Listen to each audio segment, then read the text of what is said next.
Hello friends, आप सबका स्वागत है मेरे यूट्यूब चैनल एग्ज़ाम लवर पर। और हम पढ़ रहे हैं मुग़ल वंश के बारे में। जैसा कि आप जानते हैं, पिछली क्लासों में हम मुग़ल वंश के दो बादशाह बाबर और हुमायूं के बारे में डिटेल से अध्ययन कर चुके हैं। और आज ये तीसरी क्लास है जिसके अंदर हम बादशाह अकबर के बारे में पढ़ेंगे। आप सब जानते हैं कि अकबर को अकबर महान के नाम से जाना जाता है, तो जाहिर सी बात है वो अपनी नीतियों के चलते ही महान कहलाए। और अकबर ने पूरे भारत उपमहाद्वीप में मुग़ल सत्ता का पूरा विस्तार किया। उन्होंने कश्मीर से लेके दक्षिण तक और पूर्व से लेके पश्चिम तक पूरा मुग़ल वंश को साम्राज्य को स्थापित कर दिया था। और ये भी देखेंगे कि जो अकबर है वो सभी धर्मों का बराबर रूप से सम्मान करते थे। उनके शासनकाल में उन्होंने यही कोशिश की कि सभी जाति धर्म के लोगों को एक समान माना जाए। और इसीलिए उन्होंने अपने एक धर्म दीन इलाही की भी स्थापना की थी। तो इस क्लास में हम उसके बारे में भी डिटेल से पढ़ेंगे। और अकबर ने अपने शासनकाल में पूरे भारत को एक साम्राज्य के अंतर्गत लाने का प्रयास किया था और उसमें काफ़ी हद तक अकबर सफल भी रहा था। तो ये इस वीडियो का पार्ट 1 है। तो जो भी पोर्शन बचेगा उसे हम पार्ट 2 के अंदर डिस्कस करेंगे। तो चलिए फ्रेंड्स, स्टार्ट करते हैं शहंशाह अकबर के बारे में। तो अकबर का जो जन्म है वो 15 अक्टूबर 1542 ईस्वी को अमरकोट के राणा वीरसाल के महल में हुआ था। आप देखेंगे कि 1540 में शेर शाह सूरी से परास्त होने के बाद जो हुमायूं है वो अपना निर्वासित जीवन व्यतीत कर रहा था, एक जगह से दूसरी जगह पर घूम रहा था। तो इस दौरान जो हुमायूं है उसने राणा वीरसाल के पास शरण ली हुई थी अमरकोट में। तो यहीं पर जो उनकी बेगम थी हुमायूं की, हमीदा बानो बेगम, तो उन्होंने अकबर को जन्म दिया 15 अक्टूबर 1542 को। ये जो अमरकोट है ये राजस्थान का अभिन्न अंग हुआ करता था। लेकिन बाद में आप देखेंगे कि ब्रिटिश काल में इस अमरकोट को सिंध प्रांत में जोड़ दिया गया। और आज़ादी के बाद जब देश का विभाजन हुआ तो ये जो हिस्सा है जिसे अमरकोट बोल रहे हैं हम, तो ये पाकिस्तान में चला गया। तो वर्तमान में जो ये अमरकोट है ये पाकिस्तान में है। तो अकबर के जन्म के बाद इनका नाम बदरुद्दीन रखा गया, जो बचपन का नाम था इनका बदरुद्दीन। बाद में कुछ वर्षों के बाद हुमायूं ने इनका नाम जलालुद्दीन मोहम्मद अकबर रख दिया। तो अकबर का जो पूरा नाम है वो है जलालुद्दीन मोहम्मद अकबर। और जो अकबर है वो मुग़ल वंश का तीसरा शासक है, महानतम शासक बना ये। तो हम देखेंगे कि अकबर को महान यूं ही नहीं कहा जाता। जब आप इस पूरा लेक्चर को देखेंगे, पूरे लेक्चर को देखेंगे तो आप समझ जाएंगे कि उन्हें महान क्यों कहते हैं। तो इनके जन्म के बाद फिर वक्त आता है 1555 के करीब का। तो आप देखेंगे कि सरहिंद और मच्छीवाड़ा के युद्ध के बाद हुमायूं ने, जो भारत के अंदर मुग़ल सत्ता का समापन हो चुका था एक किस्म से शेर शाह सूरी के आने से, सूरवंश की जिन्होंने स्थापना की थी उनके आने से, तो उसके बाद हुमायूं ने दोबारा से भारत पर मुग़ल वंश का परचम लहराया और मुग़ल वंश की दोबारा से स्थापना की। और इस स्थापना के बाद हुमायूं ने अकबर को लाहौर का गवर्नर नियुक्त कर दिया, लाहौर का गवर्नर बना दिया। काफ़ी छोटी उम्र थी उस वक्त उनकी, 10-11 साल रही होगी। और उनके साथ एक तुर्क सेनापति था बैरम खान। बैरम खान को अकबर का संरक्षक नियुक्त कर दिया। ये आप नाम ध्यान रखेंगे, बैरम खान, क्योंकि जो आगे लड़ाई होती है पानीपत का जो द्वितीय युद्ध है उसके अंदर इनका महत्वपूर्ण योगदान रहा था। तो बैरम खान के बारे में आप याद रखेंगे। तो उसके बाद 1556 ईस्वी में हुमायूं जो है उनकी मृत्यु हो जाती है। जो उनका किला था दीन पना, वहाँ की पुस्तकालय की सीढ़ियों से गिरने की वजह से हुमायूं की जो है मृत्यु हो गई। तो मृत्यु के बाद कुछ समय तक तो ये समाचार मतलब गुप्त रखा गया कि जो मुग़ल बादशाह है उनकी मृत्यु हो चुकी है, कि भाई कोई जो दुश्मन है आसपास के वो आक्रमण ना कर दे और वो सत्ता पर काबिज ना हो जाए। तो इसलिए जो अकबर है उनका राज्याभिषेक बहुत ही गुपचुप रूप से बैरम खान के द्वारा कलानौर में 1556 ईस्वी में करवा दिया गया। ये जो कलानौर है ये पंजाब में गुरदासपुर के नज़दीक जगह है एक, वहाँ पर अकबर का राज्याभिषेक हुआ। जब वो उनकी अकबर की राज्याभिषेक हुआ इनका अकबर का, तो उस समय इनकी उम्र बहुत कम थी, मात्र और मात्र 13 साल और 4 महीने इनकी उम्र थी। राज्याभिषेक के बाद अकबर ने जलालुद्दीन मोहम्मद अकबर बादशाह गाजी की उपाधि धारण की और राज सिंहासन पर बैठा। मुगल वंश के तीसरे बादशाह के रूप में गाजी की उपाधि धारण कर राज सिंहासन पर बैठा अकबर। उसके बाद देखेंगे कि पानीपत का द्वितीय युद्ध, जो कि 5 नवंबर 1556 ईस्वी में हुआ था। 1556 में ही हुमायूं की मृत्यु हुई थी और 1556 में ही ये युद्ध लड़ा गया, पानीपत का दूसरा युद्ध। तो ये युद्ध किस किस के बीच में हुआ? ये हुआ था हेमू और अकबर के बीच में। अकबर की तरफ से, अकबर तो काफ़ी छोटा था, अकबर की उम्र काफ़ी कम थी, तो जो मुग़ल सेना उसका नेतृत्व कौन कर रहा था? बैरम खान कर रहा था नेतृत्व। और वहाँ से दूसरी तरफ कौन था? हेमू। हेमू जो है, हेमू को हेमचंद्र विक्रमादित्य इनका पूरा नाम है, उस नाम से जाना जाता है हेमू को। तो थोड़ा सा मैं ये पानीपत का दूसरा युद्ध हम डिस्कस कर रहे हैं, उससे पहले आपको थोड़ा हेमू के बारे में बता देता हूँ। जो हेमू हैं ये एक सामान्य ही व्यक्ति था पहले, और रेवाड़ी जो कि हरियाणा में एक जगह है, वहाँ पर नमक का व्यापार करता था, नमक का कारोबारी था। तो बाद में इनको सेना के अंदर जो तौल करने वाले कुछ अधिकारी होते हैं उस रूप में नौकरी मिल गई।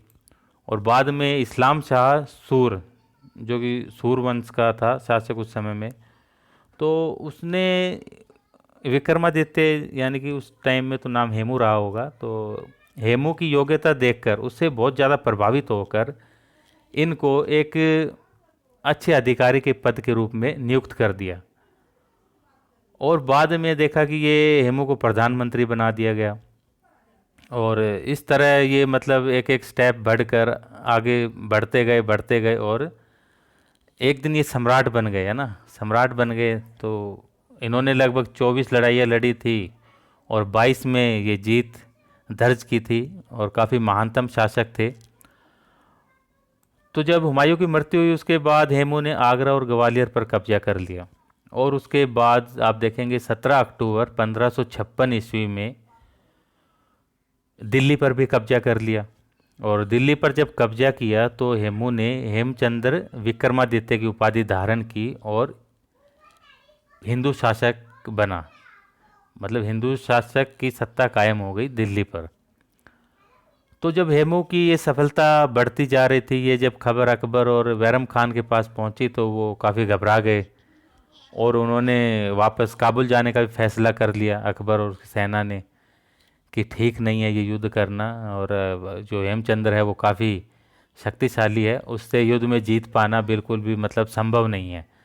लेकिन जो बैरम खान है वो इसमें इनके खिलाफ था कि नहीं नहीं, जो भी हो वापस जाने से अच्छा है कि हम हेमू का सामना करेंगे और लड़ाई करेंगे। तो इसी का ही परिणाम था कि ये पानीपत का द्वितीय युद्ध हुआ। तो देखेंगे कि ये हेमू और बैरम खान के बीच में लड़ा गया एक किस्म से। तो मुग़ल सेना का जो नेतृत्व है वो बैरम खान कर रहा था। तो युद्ध में जैसा कि खतरा था मुग़ल सेना को वैसा ही हुआ। हेमू की जो सेना थी वो बुरी तरह से मुग़ल सेना को रौंद रही थी और मुग़ल सेना मतलब पराजित होने की पूरी पूरी कगार पर थी।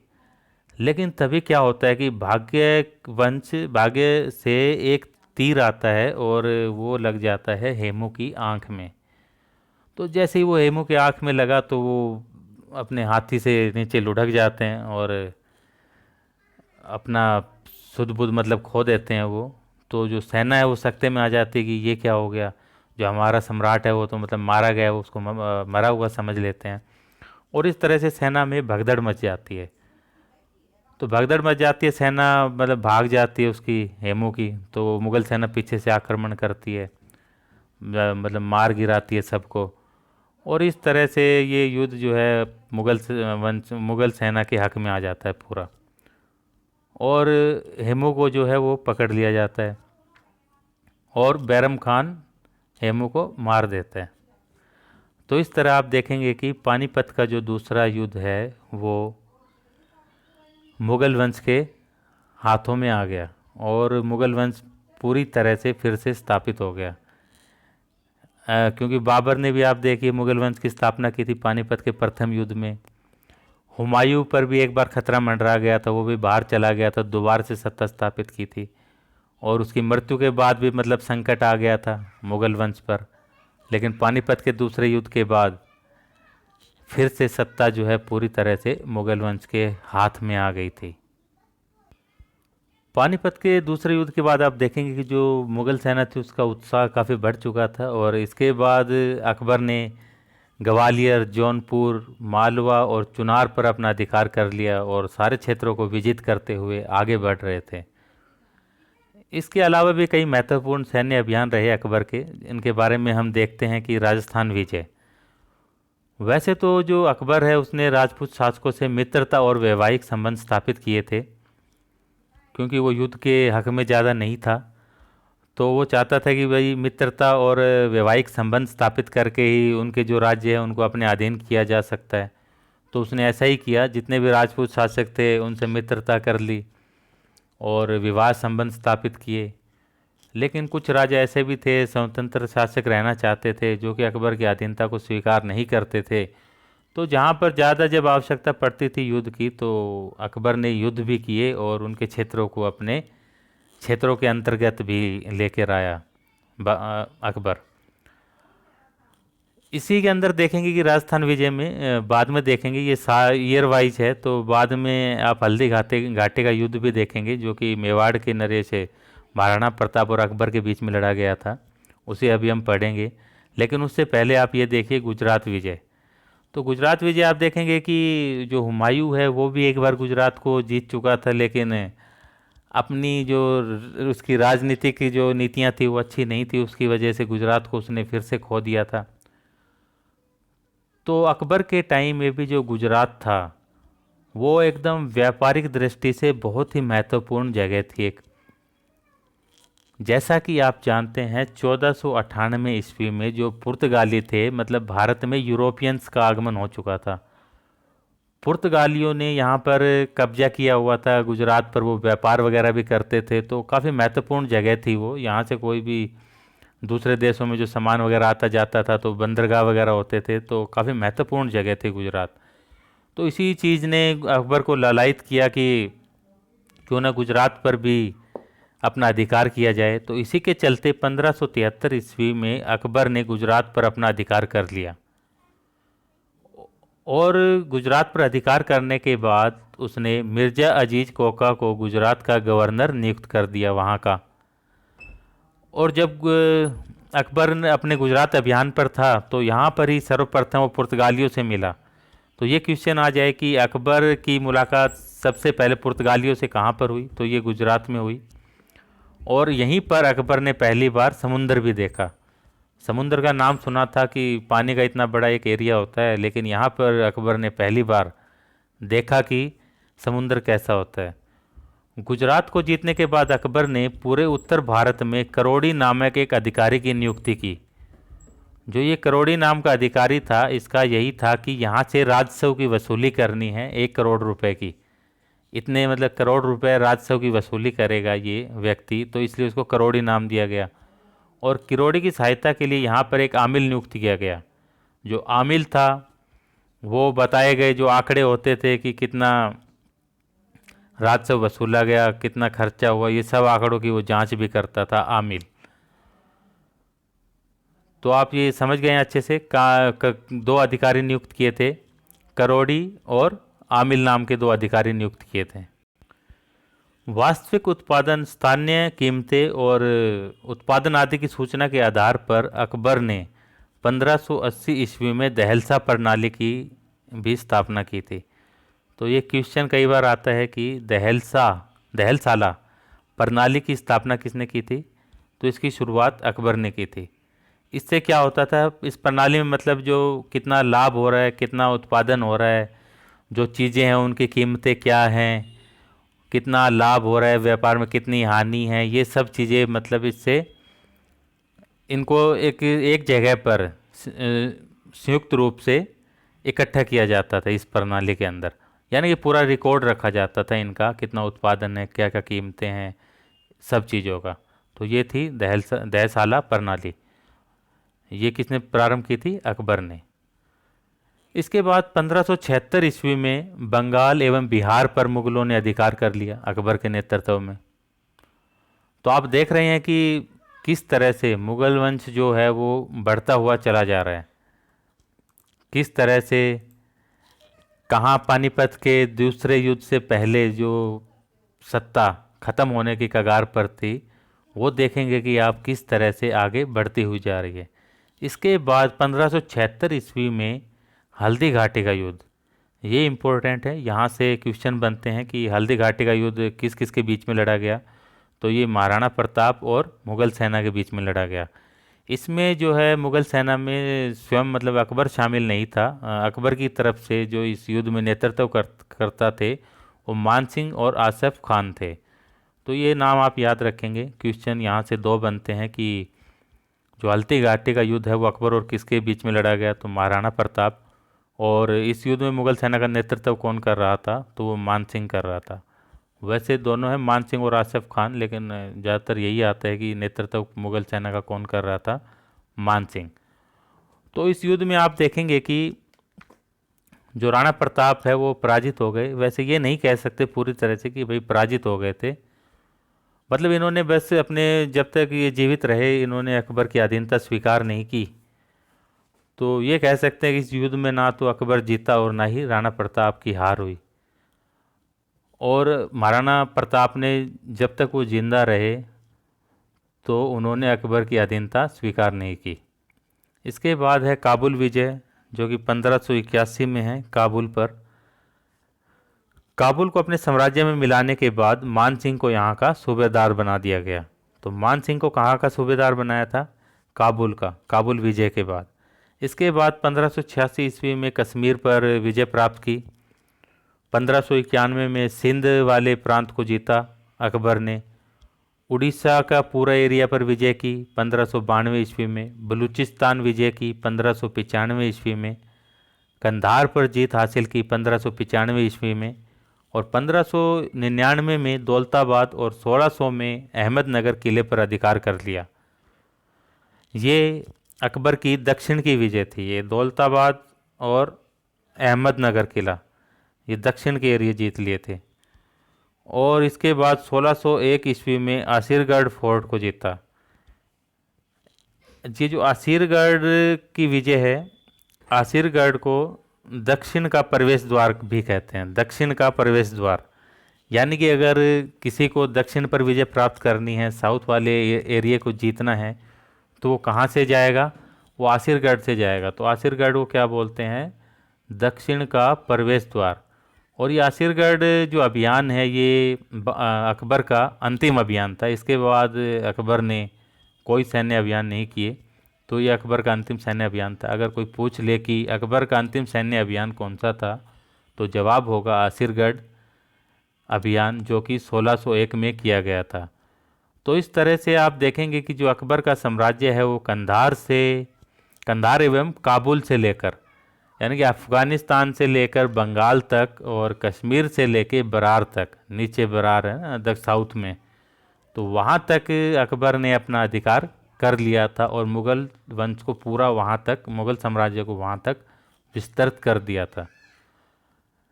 इसके बाद देखिए शहजादा सलीम का विद्रोह। सलीम कौन है? ये मतलब जहांगीर ही है। अकबर के बाद जो अगला मुग़ल बादशाह कौन बना था? जहांगीर। तो जहांगीर के ही बचपन का नाम क्या है? सलीम नाम से। और अकबर प्यार से जो सलीम है इसको शेखू बाबा के नाम से बुलाता था।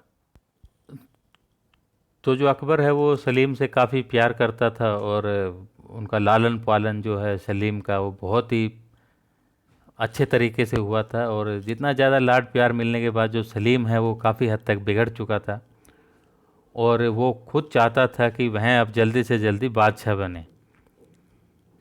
तो क्या था कि मतलब अकबर उसको कुछ कहता था तो वो आसानी से मानता नहीं था, बात मानने से इनकार कर देता था। जो मन में आता था वही करता था अपने तरीके से। तो एक बार क्या हुआ कि वो अकबर की आज्ञा के बिना ही, सलीम बिना पूछे ही इलाहाबाद चला गया और वहाँ पर ऐसे रहने लगा कि जैसे वो वहाँ का शासक है, स्वतंत्र राजा की तरह वहाँ पर व्यवहार करने लगा। अकबर ने सलीम को काफ़ी समझाने की कोशिश की, लेकिन वो नहीं माना। तो अकबर ने अपने जो नवरत्न में से एक अबुल फजल को भेजा उसको बुलाने के लिए और समझाने के लिए। लेकिन जब अबुल फजल जा रहा था तो जागीर यानी कि सलीम के निर्देश पर ही एक व्यक्ति था, बुंदेला सरदार वीर सिंह देव, तो उसने अबुल फजल की हत्या कर दी। तो अबुल फजल जो था वो अकबर का बहुत ही प्रिय था और उसकी मृत्यु के बाद अकबर को काफ़ी बुरा भी लगा, लेकिन क्या करता वो, कुछ नहीं कर पाया। तो सलीम जो था वो आगरा आ गया इसी दौरान, तो अकबर से उसने माफ़ी मांगी तो अकबर ने उसे माफ़ कर दिया।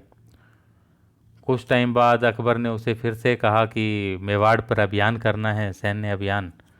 उसको तो जो सलीम है वहाँ से चला गया सेना वगैरह लेके, लेकिन वो मेवाड़ पर न जाकर कहाँ चला गया, दोबारा से इलाहाबाद चला गया और वहाँ पर बस वो अपने भोग विलास में डूबा रहा। तो कहने का मतलब अकबर की आज्ञा का वो पालन नहीं करता था, काफ़ी बिगड़ चुका था। तो कुछ समय बाद वो दोबारा से अकबर के पास आया तो अकबर ने उसे फिर से माफ़ कर दिया। तो ये देखेंगे कि अकबर की इस उदारता की वजह से सलीम का जो है वो हृदय परिवर्तन हो गया और इसके बाद उसने कभी ये विद्रोह वाला रुख नहीं अपनाया। वो काफ़ी हद तक मतलब सुधर चुका था इसके बाद। अकबर इसके शहजादा सलीम के विद्रोह के अलावा भी अकबर के समय में बहुत से विद्रोह हुए थे, जिनमें उज्बेकों का विद्रोह ये भी अकबर ने दबा दिया था। कुछ मिर्जा राजा थे, उन्होंने भी विद्रोह किया, अकबर ने वो भी दबा दिया सफलतापूर्वक। और बंगाल और बिहार पर भी यहाँ भी विद्रोह की स्थिति बनी, लेकिन अकबर ने राजा टोडरमल को भेजा और उस विद्रोह को भी सफलतापूर्वक कुचल दिया। इसके बाद हम अकबर की धार्मिक नीतियों पर नज़र डालते हैं कि किस तरह से अकबर की धार्मिक नीतियाँ रही। तो ये जैसा कि प्रारंभ में मैं बता चुका हूँ कि जो अकबर है वो सभी धर्मों का बराबर रूप से सम्मान करता था और वो चाहता था कि मेरे शासनकाल में सभी जाति धर्म के व्यक्ति को एक समान ही दर्जा दिया जाए। और इसीलिए उन्होंने फिर अपने धर्म दीन इलाही की भी स्थापना की थी। तो हम देखेंगे कि अकबर की धार्मिक नीतियाँ क्या क्या थी और कैसे रही। जो जो अकबर की धार्मिक नीतियाँ थी उसको हम 3 भागों में बांट सकते हैं, सालों के हिसाब से उनको 3 भागों में बांट सकते हैं।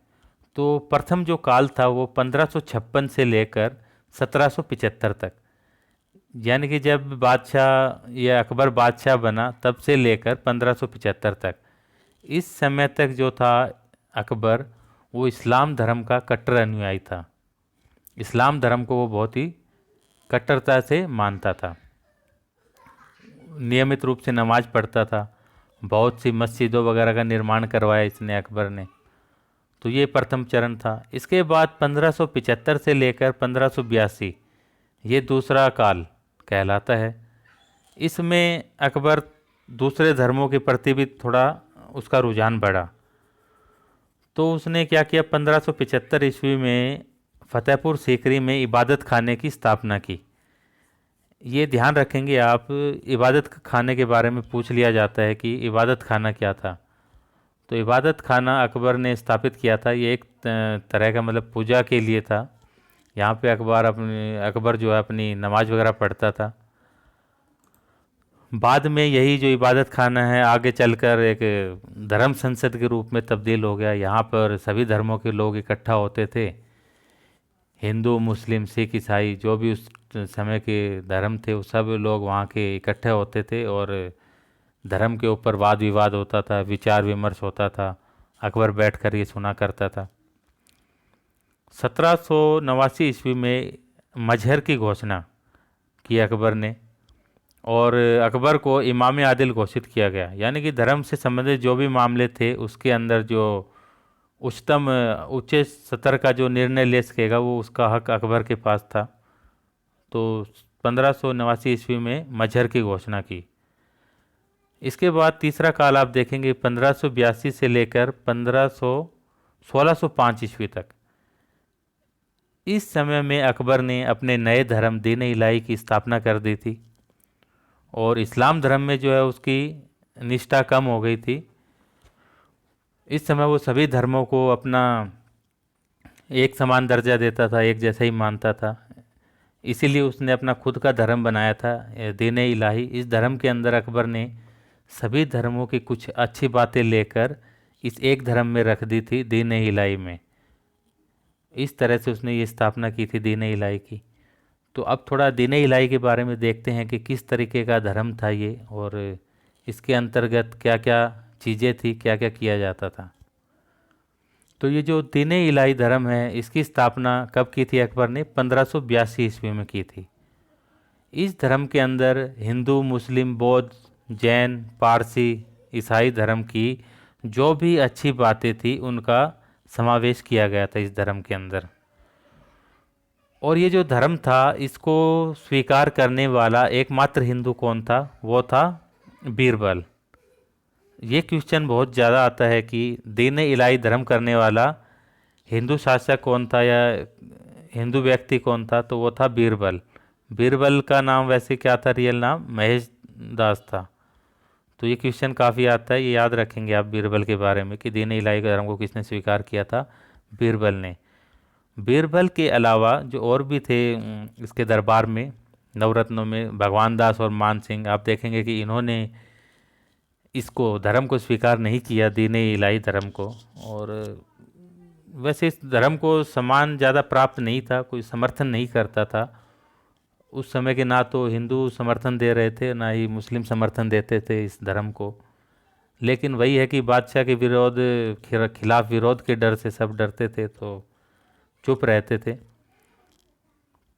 तो इस तरह आप देखेंगे कि दीन इलाही का जो है वो विरोध रहता था।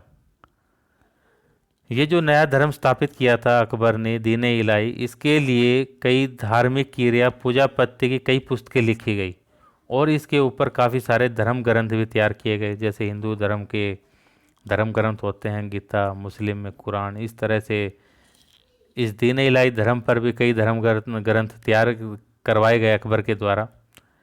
लेकिन ज़्यादा वो नहीं थे उस समय में, ज़्यादा लोगों की मान्यता इनको इसको नहीं मिली धर्म को। और आगे आप देखेंगे कि अकबर की मृत्यु के बाद ये सब चीज़ें समाप्त हो गई।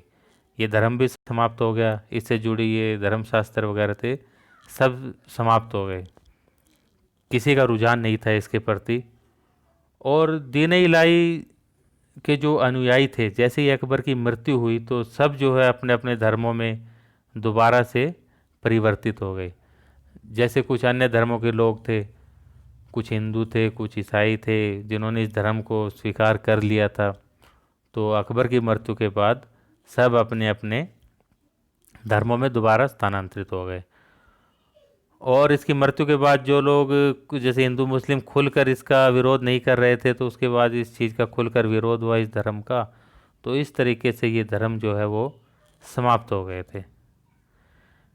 इसके अलावा उनकी धार्मिक नीतियों में आप देखेंगे कि धर्म स्थलों के निर्माण किया गया।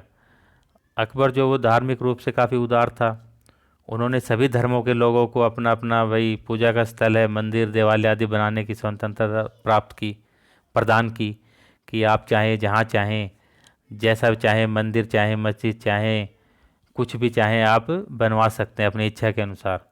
तो इसी के चलते काफ़ी सारे पूजा स्थलों का पुनरुद्धार हुआ और नए देवालय और मंदिर आदि का निर्माण करवाया गया। और अकबर ने गोवध पर भी रोक लगा दी थी कि गायों को नहीं काटा जाएगा, गायों को नहीं मारा जाएगा। और हिंदुओं के लिए, हिंदू धर्म के लोगों को प्रोत्साहित करने के लिए जजिया कर की समाप्ति भी कर दी। जो जजिया कर है वो गैर मुसलमानों से लिया जाता था उस वक्त में, तो अकबर ने उसको जजिया कर को समाप्त कर दिया था। इसके बाद धार्मिक विद्वानों का सत्संग, जो अकबर ने 1575 ईस्वी में जो फतेहपुर सीकरी के अंदर इबादत खाना बनवाया था, तो वहाँ पर ये मैं पहले ही बता चुका हूँ कि सभी धर्मों के लोग इकट्ठा होते थे, धर्म के ऊपर वाद विवाद करते थे, चर्चा करते थे। अकबर उनको बैठकर सुनता था। इसके अलावा अकबर सभी धर्मों के जो धर्माचार्य होते थे उनका प्रवचन भी सुनता था और धर्म के ऊपर चर्चाएं होती थी यहाँ पर। इसमें आप देखेंगे कि जो इबादत खाना है यहाँ पर श्री विट्ठल जी और हरि विजय सूरी श्वेतांबर, ये जैन धर्म से ये भी आचार्य थे, यहाँ पर आते थे। तो ये नाम पूछ ले आपसे कि श्री विट्ठल नाथ जी और श्री हरि विजय सूरी श्वेतांबर जैन धर्म से ये जो विद्वान थे, इनको किसके समय में संरक्षण प्राप्त था? तो अकबर के समय में था। तो ये चीज़ आप ध्यान रखेंगे। तो फ्रेंड्स, ये था आज का वीडियो। Thanks for watching. कृपया वीडियो को ज़्यादा से ज़्यादा लाइक करें, शेयर करें और सब्सक्राइब करें। मिलते हैं अगले इस वीडियो के नेक्स्ट पार्ट में। अच्छा, एक चीज़ आप और नोट कर लें, जो ये गुजरात विजय थी, इसके बाद जो अकबर ने फतेहपुर सीकरी आपको अपनी राजधानी बनाया था और कुछ समय के लिए, और नए नगर की स्थापना की थी फतेहपुर सीकरी की, यहीं पर अकबर ने गुजरात विजय के उपलक्ष्य में बुलंद दरवाजे का निर्माण करवाया था। ये विश्व का सबसे ऊंचा बड़ा दरवाज़ा है, बुलंद दरवाज़ा बोलते हैं। ये क्वेश्चन काफ़ी आता है कि बुलंद दरवाज़ा कहाँ पर है, तो ये है फतेहपुर सीकरी में। और बुलंद दरवाजे का निर्माण किसने करवाया था? अकबर ने। क्यों करवाया था? गुजरात विजय के उपलक्ष्य में, कि अकबर ने गुजरात विजय की थी, तो उसकी याद में बुलंद दरवाजे का निर्माण करवाया था। तो फ्रेंड्स, यहाँ पर ख़त्म होता है ये पार्ट 1। मिलते हैं जल्दी नेक्स्ट पार्ट में। तो कृपया वीडियो को लाइक करें, शेयर करें और चैनल को सब्सक्राइब करें। Thank you so much.